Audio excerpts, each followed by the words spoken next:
A scandal the size of Gear Up could happen in South Dakota again. That's according to a grant expert who is calling on lawmakers to add a new government board this upcoming session for more oversight. KELOLAND's Angela Kennecke joins us now with that story. Well, this week, the South Dakota Board of Nursing granted Dan Gerke a license to be a nursing home administrator.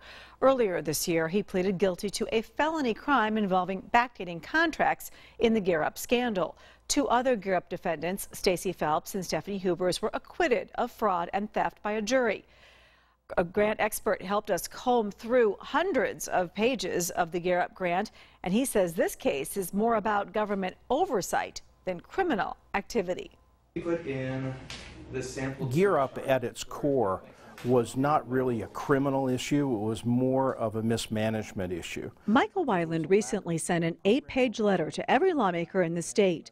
Weiland believes the problems found in Gear Up may not be an isolated incident. There are other Gear Ups out there, not just in the education department, but in other departments of state government. Weiland says just because nobody was found criminally responsible for the problems with Gear Up, it doesn't mean it was a successful program. There was a Gear Up scandal. It did exist, and $62 million that was supposed to go to Native American and other impoverished children in South Dakota to get them ready for and get them into college was wasted. While there may be anecdotal evidence that some Native American students entered college after participating in Gear Up, there was no data to back it up.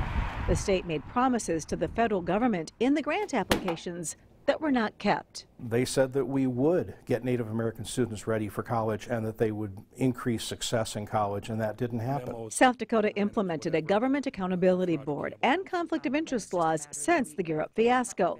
But Weiland doesn't think they go far enough. He's asking lawmakers to form a committee that oversees the implementation of tax-funded programs to make sure they're reaching their goals. And assure that state government is operating programs responsibly, effectively, and consciously. Weiland says the board would focus on the programs that were the most expensive and where problems were identified. Thanks, Angela.